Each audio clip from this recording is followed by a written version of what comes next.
5 erreurs que tu fais à l'entraînement. 5 choses qui t'empêchent de progresser et d'avoir les résultats que tu souhaites.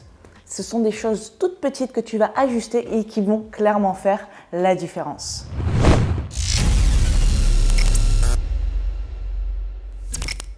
Première erreur, c'est de négliger l'échauffement. L'échauffement, ce n'est pas seulement faire du cardio pendant un certain nombre de minutes et avoir le rythme cardiaque qui a augmenté et avoir un peu plus chaud. Ce n'est pas seulement ça, surtout quand il s'agit de musculation. On va chercher à solliciter quand même pas mal les articulations et les muscles.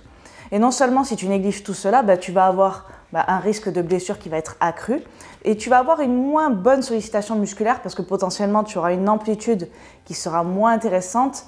Tu ne vas pas pouvoir descendre plus bas sur un mouvement par exemple ou aller plus haut. Allez plus haut! Allez plus... Non, stop.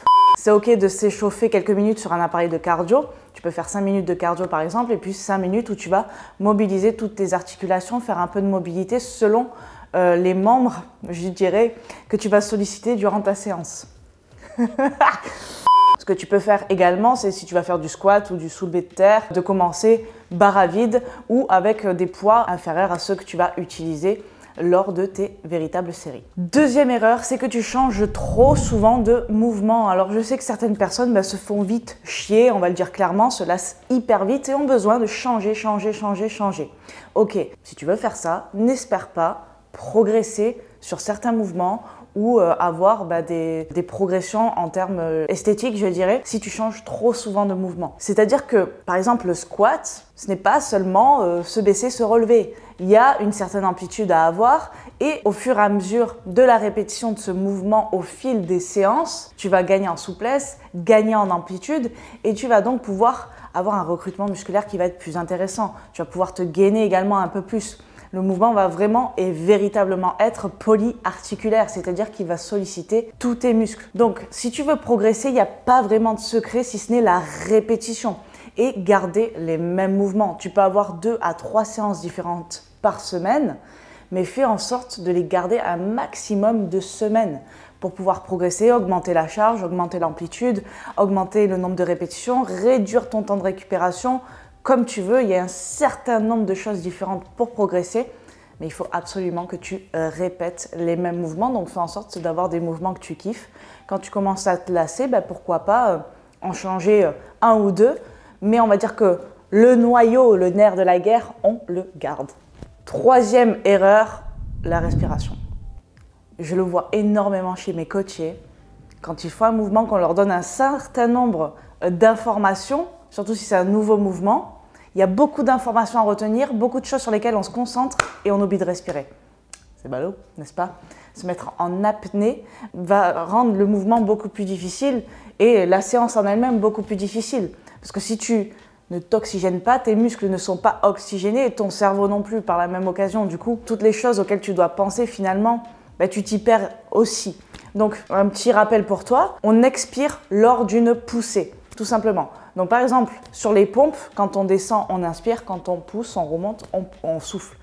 Souvent, les personnes font l'inverse, notamment sur les pompes, c'est pour cela que je l'ai pris en exemple. Sur un squat, lorsqu'on descend, on inspire, il y a souvent une petite phase d'apnée entre l'inspiration et l'expiration parce que on force, hein, c'est dur.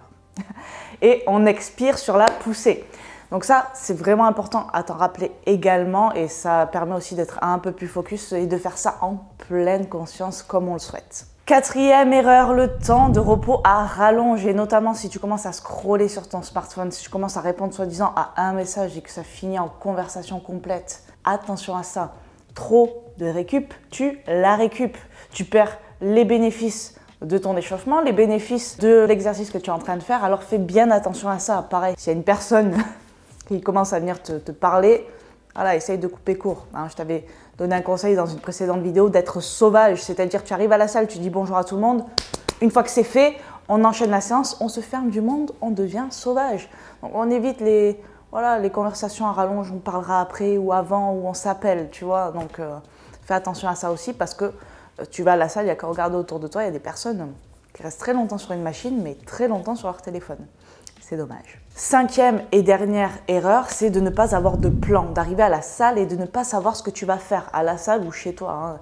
Et notamment, ça peut jouer sur ta motivation. Tu vois, quand tu commences à te raconter des excuses avant de faire ta séance et que tu commences à te dire « je sais même pas ce que je vais faire », c'est compliqué, tu vois. Et tu dis « en plus, si je vais à la salle et que cette machine elle est prise, je vais faire quoi ?» Tout cela, anticipe-le. Combien de mouvements tu vas faire? Allez, tu te mets 6 mouvements. Lesquels tu vas faire? Si jamais cette machine elle est prise, par quoi tu remplaces? Il y a toujours, mais absolument, toujours des alternatives. Donc, anticipe ça au maximum et un plan lorsque tu arrives à la salle et un plan pour ta semaine et pour ton quotidien, c'est hyper important. Ça fait longtemps que je n'avais pas dit hyper important, donc voilà, 2022, on le remet au goût du jour et vraiment, il est toujours là. Voilà pour cette vidéo et ces 5 erreurs que je vois très fréquemment et qui peuvent freiner ta progression. Dis-moi si tu vois d'autres erreurs et si tu en fais une parmi celles-ci ou plusieurs. Je te dis à bientôt dans une nouvelle vidéo et en attendant, je t'envoie plein de good vibes. Ciao!